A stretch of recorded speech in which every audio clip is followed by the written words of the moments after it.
ట్యాంక్కి overflow అవుతుంది. ఎంతగా అంటే వాటర్ అంతా వేస్ట్ అయిపోయి కింద స్లాబ్ మొత్తం ప్రాబ్లం అయింది కస్టమర్కి.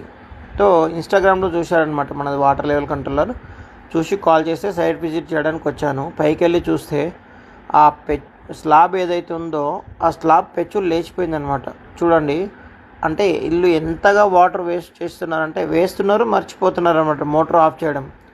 ఇంకోటి, అది వాటర్ ఓవర్ఫ్లో అనేది పోయి వాటర్ అంతా ఇలాగో ఇదిగోండి ఈ పెచ్చులన్నీ పీసెస్గా కనిపిస్తున్నాయి కదా, స్లాబ్ పీసెస్ అనమాట. మొత్తం సిమెంట్ లేచిపోయింది. అయితే దానివల్ల కస్టమర్కి ప్రాబ్లం అవుతుందని చెప్పి ఇప్పుడు మనము automatic water level control install చేస్తున్నాము.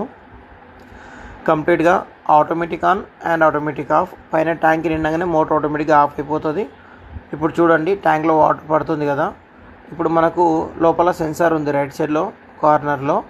ఆ సెన్సార్కి వాటర్ టచ్ కాగానే మోటార్ ఆటోమేటిక్గా ఆఫ్ అయిపోతుంది. అగైన్ మళ్ళీ వాటర్ 80% ఖాళీ అయినాక, అంటే 20% ఉన్నప్పుడు ఆటోమేటిక్గా ఆన్ అవుతుంది అనమాట.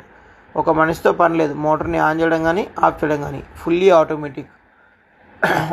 Thank you so much.